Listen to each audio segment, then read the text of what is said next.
खुलुमबाय स्टुडियो आं रबिन बसुमतारी। मिरु नख'र मंत्री अमित शाहया मैया एबा 15 मे खालि दिल्लीनि एम्स देहा फाहामसालियाव छत्तीसगढ़आव नक्सलनि हेंथायै तेलेंगाना सीमा बारनाय खारिगुट्टा हाजोआव नक्सलिफोरखौ फोजोबस्रांनाय अपारेशननि समाव जोखोम जानाय 5 रैखाथि मावथिफोरखौ लोगो हमहैदों।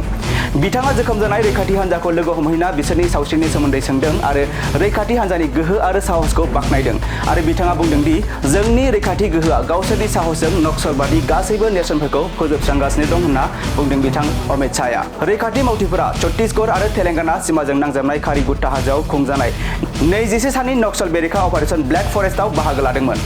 मख'नो गोनांदि अमित शाहया दिल्ली एम्सनि ट्रमा सेन्टाराव जोखोम जानाय रैखाथि सान्थ्रिफोरखौ लोगो हमहैनानै आरो बिथांमोननि सावस्रिनि सोमोन्दै सोंदों आरो बिथांमोनखौ फाहामथाय होग्रा डक्टरफोरनिफ्रायबो फिनजाथाय लादों होनना मिथिनो मोननाय जादों। आरो बे 5 रैखाथि मावथिफोरनि गेजेराव सीआरपीएफनि 3 कब्रा कमान्डो, सासे सीआरपीएफनि रौनिया आरो छत्तीसगढ़ पुलिसनि सासे डिस्ट्रिक्ट रिजर्व गार्ड दं होनना मिथिनो मोननाय जादों।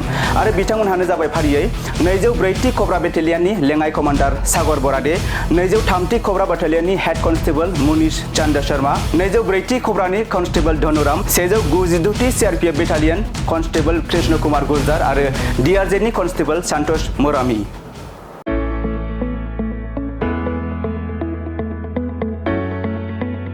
मोनसे गोजोनथाव खौरां, बर' सावथुन नायनो मोजां मोनग्रा रायजो राजाफोरनि थाखाय मोनसे गोजोनथाव खौरां। खम बेसेननि गेजेरजोंनो नोंथाङा नायनो हागोन बर'नि गासै गोजाम गोदान सावथुनफोरखौ। बर' सावथुन नायनो थाखाय ओंखारदों मोनसे आंगो स्ट्रिम एप। बे आंगो स्ट्रिम एपखौ नोंथाङा नोंथांनि मबाइलाव डाउनल'ड खालामनानै खम बेसेनावनो बर'नि गोजाम गोदान गासै सावथुनफोरखौनो नायनो हागोन। लोगोसे फैबाय थानाय समावबो बड' वेब सिरिज, डकुमेन्ट्रिज बायदिफोरखौबो नोंथाङा बे आंगो स्ट्रिम एपनि गेजेरजोंनो नुनो मोनगोन।